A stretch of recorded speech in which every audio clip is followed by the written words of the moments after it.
Welcome back to Kevin R. Stories. This episode will tell my strong devotion to Senior Santo Niño. The last 2 years have been full of challenges. No festival celebrations, no parades, no Sinulog parties. That was the longest hiatus we all experienced. And this time, we are back. Sinulog is back.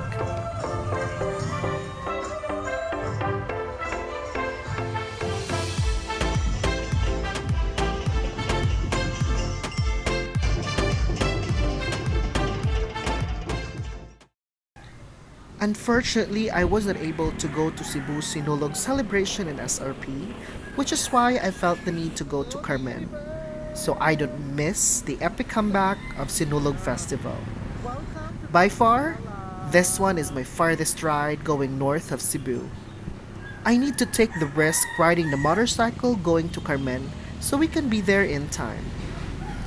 Now, let us talk about Sinulog.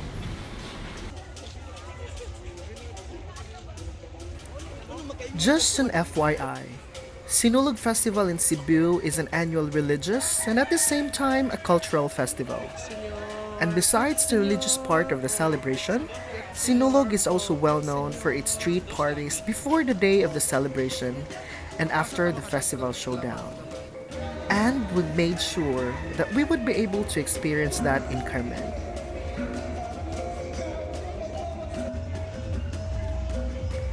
What I like and my favorite part is that every stranger you meet becomes an instant friend, greeting each and everyone, Pit Senor.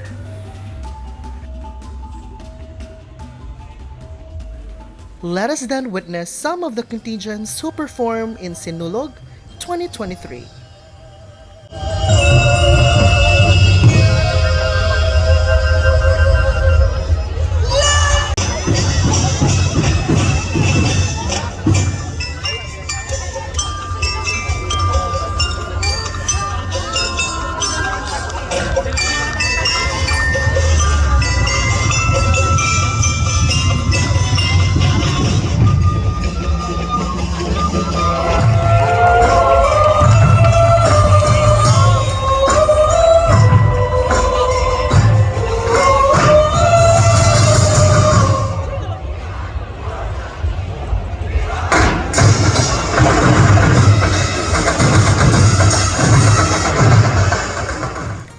As the celebration becomes more famous each year, everyone can join other activities performed during the fiesta celebration.